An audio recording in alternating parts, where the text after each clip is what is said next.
We're on page 138. We're at the new paragraph. V'hinei yeshna avoda. So this is the last paragraph of the mimer, of this very important foundational mimer in Avodas Hashem. I recommend and suggest, if you want to give someone a taste of Chassidus, use this mimer. It's not that difficult, and yet it touches upon fundamental ideas, both in Chassidus and also Musar and Avodas Hashem. This mimer has been translated, by the way, into English in the book Challenge, the volume that has a red cover, the actual book, which is about Eretz Yisrael. A book Chabad published, Chabad out of England in the early 70s, I believe, or mid-70s, published 2 volumes of a book called Challenge. One had a green cover, one had a red cover, and it was an 8.5 by 11 type of a book, about 250, 300 pages each, thick paper. And the first volume was about the activities of Chabad in England. The second volume was about Chabad activities in Eretz Yisrael, going back to the 50s, 60s, and 70s. So there was a lot about the Kfar Chabad residents and how they built up and everything else. The book is called Challenge. So my recollection is, I don't have it with me, but my recollection is that in the volume, it might be in the first one about England with the green cover, or the second one about Eretz Yisrael, the red cover, there is for sure a translation of this mimer in English. And who wrote it? What? Who translated it? Either Dr. Ben Sion Reid or someone who knew what he was doing. A translation, and it could be, you'll find it online today. So just for the record, you should know that that's available. But we're going to continue now on page 138. V'hinei Yeshnei avoda klolis the gimel tefillah shachris mincha v'arvis b'chlolus chayei odam. The Rebbe now says there are the 3 avodas, the 3 services of the general services of shachris, mincha, and ma'ariv in one's b'chlolus chayei odam, in one's general life. Tefillah shachris ubemei hayaldus v'habacharus. The tefillah shachris is analogous and represents a person's childhood and his teenhood or his young adulthood. Bachar is from the word bachar, right? Bachar. Shahoylech lecheder. It begins with going to cheder. V'goylel imkoim Torah. And then as he gets older, he's exiled to a place of Torah, referring to people going to out-of-town yeshivas, right? So you see, there is a concept of going to an out-of-town yeshiva, although I must tell you, the way I was raised and the way it was here in Brooklyn, we didn't go to out-of-town yeshivas till 17, 18 years old, after we finished high school or Mesivta and Beis Medrash. No one was running around to yeshivas. It became a style probably in the 80s to start, going to different yeshivas, even in the middle of Mesivta, 10th grade, 11th grade, etc. But in my days, this wasn't at all. It was unheard of. You were in a yeshiva, and usually you were in one yeshiva, all your elementary and all your high school. And that's how we... What? Rebbe, but a lot of the reasons why, like in high school or middle school, that they send out the kids. I remember when I was a kid, they were sending them out to Adelphia, they were sending them out to Wits. They send them out when they have issues with the kids. They don't know how to deal with it. They don't want to. Yeah, but that's a different story. What I'm telling you is that first of all, I think you're mistaken. It wasn't in the Mesivta. It was more in the Beis Medrash age. 17, 18. Chaim Berlin, everyone, and Torah V'das, all the yeshivas, everyone went to their yeshiva. No one was running around. The Philadelphia and Ner Yisrael, those were all for they had their. Ner Yisrael had a lot of kids in Mesivta from around the world, especially from South America countries. But boys from Brooklyn didn't go to Ner Yisrael. And if you did go to Yisrael, you're right, there was usually an issue that you didn't do well in the local yeshivas, you went out over there. And that's the way it was in Lubavitch. But then it became fashionable in Lubavitch for sure to, even in younger age, 15, 16, to go out to study in other yeshivas. So I'm not talking about a problem case specifically. I'm talking about the average. What do you think? What do you think drove that fashion? What are the factors? Well, one is what Yoni identified. You know, if you didn't do well and you had an issue with a principal or a teacher, you know, and your parents tried A, B, and C, and the principals tried, and you know, and of course the principals and the teachers got their way. So you looked for another yeshiva. Seldom, in my experience, in my days in yeshiva, did you find a student that had to leave because there were things in the house, health issues, sometimes a divorce issue, you know, shalom bayis, and we did have that. So that was another factor at times. Number 3, to answer your question, Hillel, is there were times when, this is probably not when you were in high school, but when you're beis medrash, you're 17, when your parents or you got wind of a certain Rosh Yeshiva or a mashpia or a teacher in a certain yeshiva that was, you know, par excellence in his ability to explain and teach, or his warmth, depending on what you needed, and you went there. And I knew a few, but very few. I can count on my finger out of all the bacharim that I knew, and all the older and younger in my class, and no one went. And you know, we had some very bright guys that if they would have gone to, you know, today in Mir, there's a Rabbi Arieli. I don't know if you heard his name, Rabbi Arieli, Rabbi Osher Arieli. And he gives, everyone comes to hear his shir because the way he gives a shir is phenomenal, better than anyone else. That's the talk. And maybe today already there are others, but the last 20, 30 years, Rabbi Arieli was the star of Mir. So people came from all over the world just to hear his shir. Although the rest of the day they weren't in the shir, they were beis medrash and whatever else. But they could kind of hear from him, those that were really interested in learning at a certain level. And then there's the other factor, which comes a little later in one's life, is the shidduch card. It's good on the resume if you said you went to learn in Brisk, in Yerushalayim. So in the Litvish world, is you know, having on your resume that you studied in Brisk, in Yerushalayim, it gives you a big star, or you're a 3-star, a 5-star general. For that matter, certain Litvish yeshivas, if you can, and because it was very hard to get into Brisk, and if you managed to get in, they accepted you. You use that later on your resume for shidduchim, and we discussed it several times. I don't want to go into it, but there is that at the end where the parents really are looking for that because they feel it'll give them the extra mileage, but. Barring that, there were certain students who wanted to learn by a certain teacher. For example, you know, I wanted to learn Chassidus by Rabbi Yoel Kahn, you know, although I knew him before, you know, and had a relationship, but nevertheless, I heard shiurim from him even when I wasn't his student officially, when I was in Morristown, by Rabbi Melech Zwiebel, who was also a genius of Torah and Chassidus, but still, Rabbi Yoel Kahn's hasbara, it was, you know, no one can compare. So, is it today that's his Yartzai? No, today is his birthday. His not today, okay. Yesterday. 16 of Shvat, he would have become 92 years old. Anyway, so I sought, and not only me, we, you know, a group of us who were interested to be around him, to hang around, you know. So you're not going to go off to Eretz Yisrael or to England because you won't be in that proximity.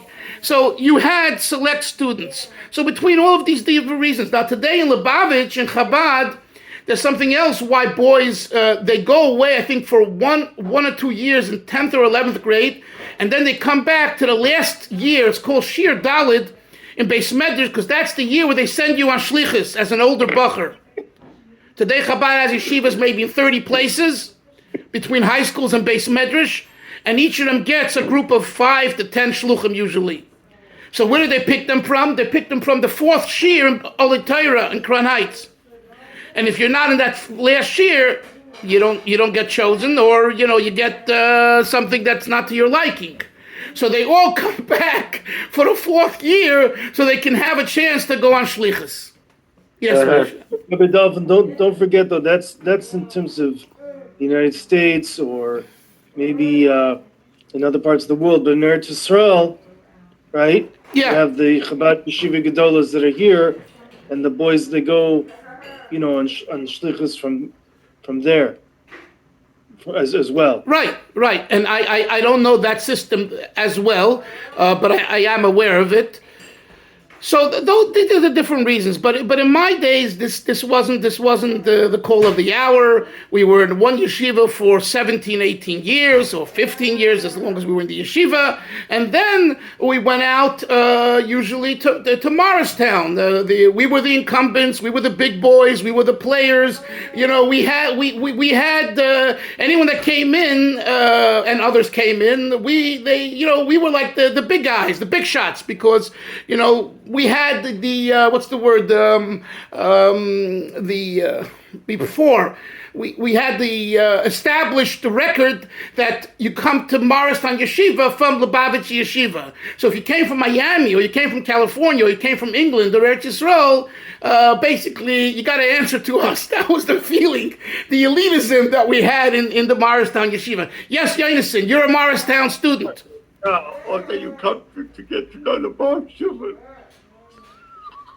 What about the Balshuva Yeshiva of Tiferes? What about it? You get to know them, you get to know what the Bar Shuvah is all about. Oh, yes, and that was wonderful. I spent a lot of time in Tiferes and Yonis Yeshiva, and I gained a lot, and it was very, very special, because meeting people who came from different backgrounds, and some of them very bright and educated, and it was an experience, a positive one for me, and I'm always grateful for that opportunity. And this was in the heyday where Rabbi Lipsker was the mashpia and Rabbi Vichnin was the Rosh Yeshiva, and it was a happening place. Baruch Hashem. Okay, so I just say this because the Rebbe says here, it's interesting. You go to cheder, and then he says v'goylelim kaim Torah. He didn't have to say that. He could say, and you go to a place of Torah, No, he quotes the Pirkei Avos. Goylelim kaim Torah. Exile yourself to a place of Torah. Avram, there's a concept of going away. And I saw this in my own son. He became stronger and better in various ways by having, at 15, at a younger age, it was better for him to leave, and he left to yeshivas out of the country, went to Eretz Yisrael, then he came back and to America, and then he went to Australia. So the point is that there is a value in Goylelim Kaim Torah. Be yeshiva, belimud, and what do you do over there? Sitting and learning, bahasmada. You're not checking the internet. I always say in Morristown, it was my best learning. Why? We could be snowed in for 3 weeks, and I wouldn't leave the building for 3 weeks except Friday when we went on Mitzrayim. So whether the snow was this high or not, we had a car take us to West Orange or South Orange, wherever we did Mitzrayim, New Jersey. Friday for several hours, back to yeshiva. The rest of the week, I didn't step out of the yeshiva. My food was in yeshiva, my bed was in yeshiva, my l'chaim was in yeshiva, my gemara was in yeshiva, my chassidus, my friends, my mashpia, my rosh yeshiva, everything yeshiva. And it was wonderful. I remember when I was 17 years old and I learned in Lubavitch Yeshiva here in Ocean Parkway in Brooklyn, they had a dormitory on the 4th floor. Today, they still have it, but it's not a dormitory thing. And I remember, this is when I lived in Borough Park. So walking distance from my house to yeshiva was 10 minutes. And I told my parents, I'm not coming home during the week because it's cold and I have to wait for rides and there's snow and there's ice. So, but I didn't have an official bed in the dormitory because I have a home. So I would sneak beds. Every other night I slept in another bed because someone was out. And I paid musical beds. And this is the way I stayed all week in the yeshiva, and for Shabbos I came home. And that was also wonderful. I remember, I feel it now in my bones. I would get up in the morning, and the dormitory room was nice and hot, too hot. And then I would roll downstairs in the basement. They had a beautiful mikveh that they built in the yeshiva there. And then right to the shul to daven and learn. So there's something positive that you could really benefit from Belimut Bahasmada in a yeshiva. Also, another carrot, and an important one that I experienced, and it's worth talking for a minute about, is when you're in a base medrash and they send older bochurim that are emissary shluchim, older guys, older students, you learn from them. And I learned a lot from these older guys, really. I paid attention to them. We had arguments, we had discussions. If I was pompous, they quickly, showed me that how rude it is and why it's not right. It's a learning experience when you have older students who you respect. And I until today, I think about things that they told me when I was 17 years old, and it helped me later in life. And I got that because I was in a setting with older students. So we had that virtue both in Lubavitch Yeshiva. So when we went to Morristown and later to Los Angeles as older students in Los Angeles, I had already prep from the older students that I looked up to that made an impact on me and my friends. And now I was in the position at 2021 in Los Angeles of being an older student for the students there. So the system is not madness. The system has a lot of seichel, a lot of intelligence behind it, and it works if you take it right. And by and large, the Chevra took it the right way. One of the issues that we dealt with was, the learning, our own learning. In other words, when you go as an older guy to the younger students, are you learning as much for yourself or not? And it's easy, very easy to get wrapped up in all the things you need to do for others and forget about your own learning. And I, Baruch Hashem, and a few of my friends, we did both.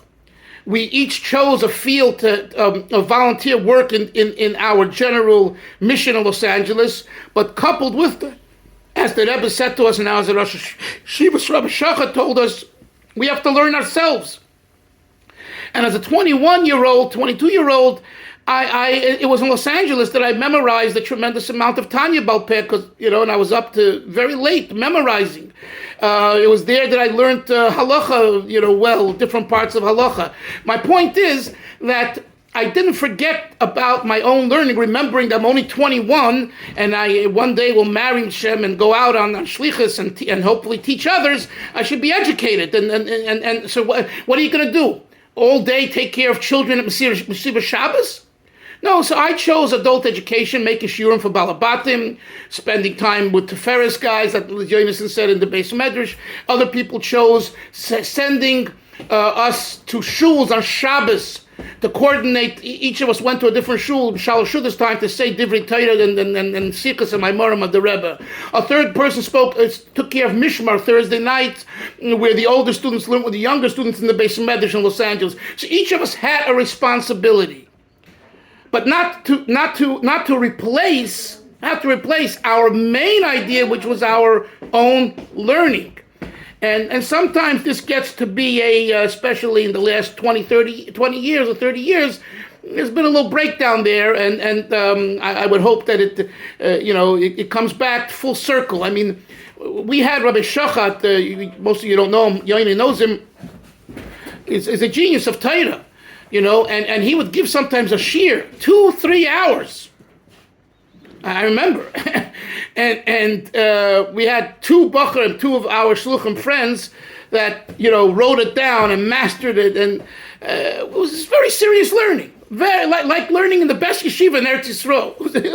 I mean, Rabbi Shachar is a student of Brisk. He learned the Brisk in 64, 65, whatever. Before that, he learned in Lakewood. So you're talking about he taught us, the top of learning. But he needed receptacles. He needed people, students who are interested. And Baruch Hashem, we had that in our group. So this is something important. Some of you might have children or grandchildren in the Chabad system later, or this type of, in Eretz Yisrael, whatever the system is, to make sure to emphasize that you're there to learn yourself.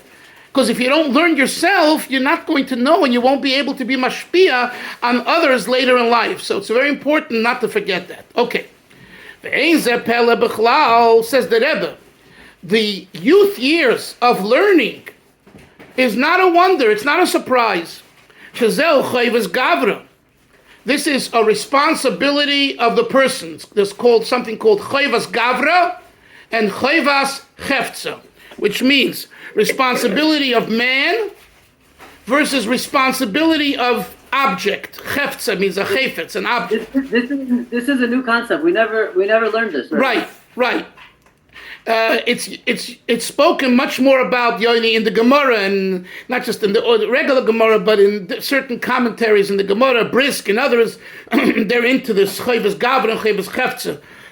But Chassidus is kind of borrowing this term and applying it to itself. When basically it means it's your responsibility, learning. And in your youth years is a chayvas gavra. It's the obligation of the man. Don't tell me it's your parents, your grandparents, your rebbe, your rabbi. It's your obligation to learn. You're not a baby. You're a bar mitzvah. So that's called chayvas gavra. Chayvas hefza means the obligation of the object. In other words, the Torah needs you to study it. That's not the point here. Right? Because listen to this. The Torah needing you to learn it could be right here in your house, what we're doing now in Bet Shemesh and in Borough Park. We're learning. The Torah is being studied. There's something else which is chayvas gavra, regardless of where you are. Say you're traveling. You're in Chicago, and you're in New Mexico, and you're here and there, wherever you are, you have an obligation to learn. Just because a change of scenery, you have a chayiv to learn. Why? Because it's a chayiv, it's an obligation, gavra on you, the person. That's what it means. So the Rebbe says, "Ve'ezeh pele klal." The fact that you learn in the morning, in your youthful years, in your morning years, zeu chayvas gavra b'chol echad miYisrael lelamed es b'noi Torah. Here the Rebbe says, he's saying another point. It doesn't contradict what I said earlier, but he said every father has an obligation to teach his son Torah. That's what it says in Hilchos Talmud Torah. So the chayvas gavra that he's referring to here is not what I said earlier, although that's true. It's a chayvas gavra on a father who pays tuition and he gets his son to learn in yeshiva. It's his chayv. So in the case of pre-bar mitzvah, it's the chayv of the father. Then every person's obligated to learn. So this he finished with Shachris. So the Shachris years, Moshe, he's saying, Eizeh pele klal. It's not a surprise that your father sends you to learn, and you learn, whether it be in the cheder, whether it be out of town, whatever the case. It's not a big surprise because this is bread and butter and water, and this is survival. Now he looks at Tfilas Arvis, the evening Tfilah. What does that represent? Kasher boyim bashonim. It's when you get older, mitzvahs, and you're learning already throughout your life. Torah, you're still doing mitzvahs. The einze pele. It's also not a surprise. The kachu amida. This is the norm. The norm is when this beard gets white, as it gets whiter, you get more tired, you go more to shiurim, you sleep more, and you learn more. If you know what I'm saying. So the pshat is because you're no longer good for anything else. We'll leave it at that. By the way, as the oldest guy in the Chabura, I can say that. Yeah, I say you're good for many things, Hillel. Baruch Hashem, Ad Mea V'Esrim. Anyway, however, Tfilas HaMincha, the Mincha years, kasher ha'odam be'emtza shnosav. It's when you're in the middle of your year, your prime years. V'roseach b'chol inyonei olam. Roseach means boiling. You're boiling, you're passionate about all worldly matters, the business worries,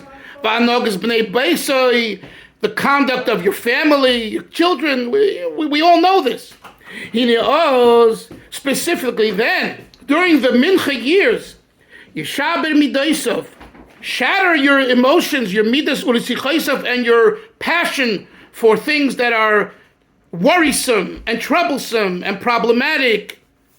V'tiyeh hanagosoi, and conduct yourself al pi ha'torah v'mitzvahs, and don't lose faith in Torah and mitzvahs because of all the isms and issues that you confront during your years of how to make parnasa and how to have the kids be better and all that.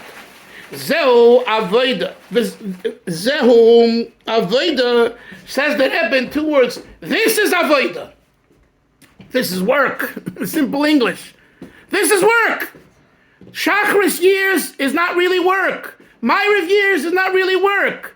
Mincha years, that's schwer, that's hard. Avoida, it's work. V'zehu the dalit tikun shchinta, and that goes back to the quote from the Zohar HaKadosh. The Holy Zohar says that the 4 methods of correcting the shechina, the mita, the bed, kisei, the chair, shulchan, the table, u'menorah she'em tfilas arvis v'shachris, which refer generally to arvis v'shachris, heim hagdama. They're only an introduction, v'hachana, and preparation to the ultimate goal, which is tfilas mincha.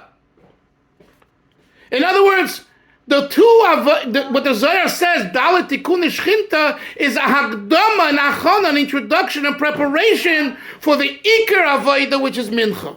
V'hainu da'idei his baiting this now by contemplating what we said earlier, the Krish Mashal Amita. About the activity of Krishma Shalamita, and the activity of verses of praise, Krishma, and blessings before Shema, and then Krishma, and finally Shmon Esrei,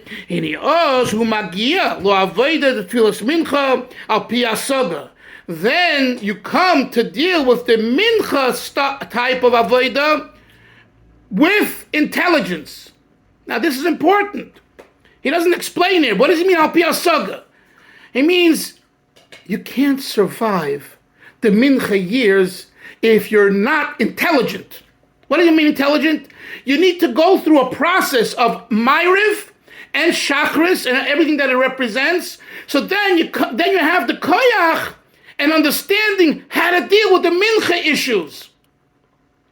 If you don't have a Krishma Shalamita, you don't have a good davening in the morning and a good Shema and a good Shmon Esrei, you're going to fail during Mincha because it's overwhelming. So the preparation is a prerequisite. That was the word I was looking for before. It's a prerequisite for success in Mincha. So here's the point said differently. How do I get away to Mincha? I'm in the middle of drawing, I'm in the middle of working, I'm in the middle of counseling, I'm in the middle of teaching. If you had proper Krishna Shalamita, and you made a true cheshbon of your life, and what's important, what's not important, and then you saw that in your davening, the chakras, in the various sections of davening chakras, it's going, and you understand that, al pi hasaga. It's not just a feeling. Chabad says, put aside your feeling and begin with cup, head, mayach. Understand. And when you understand it, then you really feel it truthfully. Real feelings, deep feeling is, it's brought down in Svarim. Why is a person many times has tears and cries? Because his seichel, his brain, his intelligence can't fathom it anymore. It understood it, and now it's going to a point where it shatters, it breaks through, it can't handle it anymore. So it comes out in tears. But the Rebbe says here, al pi hasaga, hainu, the gam sichloi hanushi yagid loi. The Rebbe defines it, that mincha time is when the human intelligence, seichel ho'anushi, should say to him, in other words, not that the Maimer says it to him, or the Gemara, or the Rabbi, or the Torah, but rather the work itself says to him, the Chein Tzarech Liyas, Hein B'Tfilas Mincha Sheb'chol Yoyim. It says to him, this is the way it's supposed to be every day at Mincha. The Hein B'Tfilas Mincha, the Chololos Yemei Chayav, and it also refers to the general idea of Mincha as it regards to one's mid-year life. So in other words, in order to do Mincha properly, the Seichel Enushi, your work, And your situation on the ground has to say, this is important. So the Rebbe says, and how do you get the Seichel Anushi, which is usually stubborn and ego and not interested and busy? It comes after a good Krishma Shalamita the night before. It begins the night. Like I said, you go to sleep like a lion, you get up like a lion. You go to sleep like a horse, you get up like a horse.